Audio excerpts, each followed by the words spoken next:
Bonjour, bonjour, bonjour, bonjour, bien-aimés dans le Seigneur. Nous continuons notre série d'enseignements concernant les femmes qui ont marqué l'histoire de la Bible. Ce matin, nous allons parler de Bathia, la fille de Pharaon.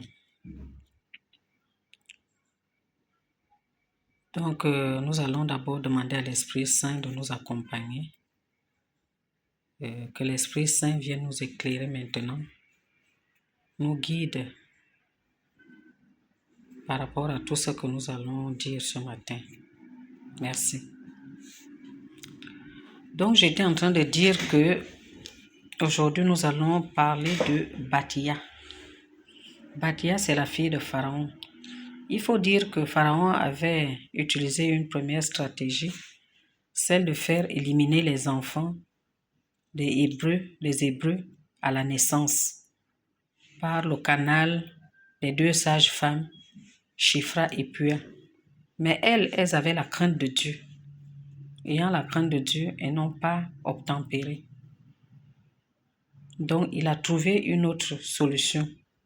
La deuxième solution, c'était maintenant d'envoyer ses soldats de maison à maison pour récupérer les enfants garçons et les jeter dans le Nil. Et c'est ce qui était en train de se faire. Mais Jochebed, la mère de Moïse, elle, prise de peur, elle ne voulait pas livrer son enfant. Elle a cherché, alors elle l'a caché, l'a élevé pendant 3 mois. Mais après les 3 mois, elle a compris qu'elle ne pouvait plus. Donc, elle a décidé elle-même d'aller jeter son enfant dans le Nil. Elle a pris une caisse, elle a mis le bitume dessus et elle est partie. Elle a lancé cette caisse dans la mer. Mais au moment où elle lançait, la fille de Pharaon descendait au Nil pour se laver avec ses servantes. Donc, c'est comme ça qu'elle a récupéré la caisse et a pris l'enfant. Donc, pendant qu'elle récupérait la caisse, il y avait la sœur de l'enfant qui n'était pas très loin et qui était venue proposer à la fille de Pharaon de trouver une nourrice pour l'enfant. Et lorsqu'elle a accepté, elle allait voir la mère de l'enfant. Donc, on peut dire que Jochebed a continué d'allaiter l'enfant, mais plus pour elle-même, mais pour la fille de Pharaon. Donc, lorsque l'enfant fut sévré, l'enfant a été la fille de Pharaon a récupéré l'enfant et l'enfant a été élevé dans la cour royale. Donc, l'enfant a eu une grande instruction. L'enfant était appris dans des grandes écoles plutôt. L'enfant a eu accès à une très bonne éducation, une éducation de qualité. Une éducation de qualité. Il avait tous les privilèges que pouvait avoir un enfant, un petit-fils du roi.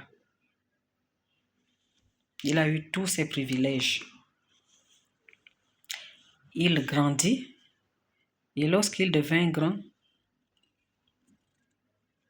vu qu'il était tellement intelligent, très intelligent, comme il était intelligent, il a écrit la Torah. Il a écrit la Torah, mais sous l'inspiration de Dieu. Il a écrit la Torah. Donc, qu'est-ce qu'on peut retenir de cette femme, de Bathia, la princesse qui a recueilli Moïse? Vraiment, à travers ce récit, j'ai été très marquée. Très marquée par cette histoire. Parce que son père ayant donné l'ordre de tuer les enfants, mais elle a pu aller à l'encontre de cela en accueillant chez elle le petit Hébreu qui était Moïse, au péril de sa vie. Parce que son père pouvait se retourner contre elle, au péril de sa vie. Elle a élevé cet enfant, elle l'a aimé comme si c'était le sien. Elle lui a donné tout ce qu'elle avait de meilleur. Et moi, ça m'a vraiment marqué. Et ça m'amène à me poser cette question, qu'est-ce que nous on fait aujourd'hui pour ces personnes qui sont en difficulté? Est-ce que nous sommes prêts à les accueillir? Parce que le monde aujourd'hui, dans le monde aujourd'hui, les gens deviennent de plus en plus froids. Les gens ne savent plus aider. Les gens ne savent plus secourir. Alors le Seigneur nous interpelle encore ce matin à travers ce récit de Moïse, de ne pas abandonner les autres, de ne pas abandonner ceux qui sont dans la détresse. Que lui, il est avec ceux qui pleurent.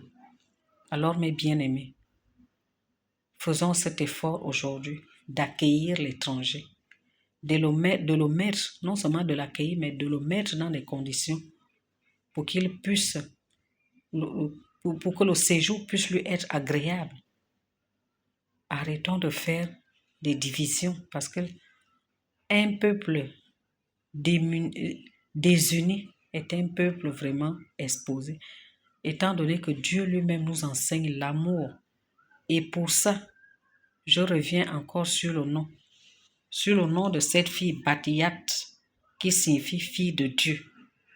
Et il l'a montré, il a témoigné à travers l'adoption de Moïse.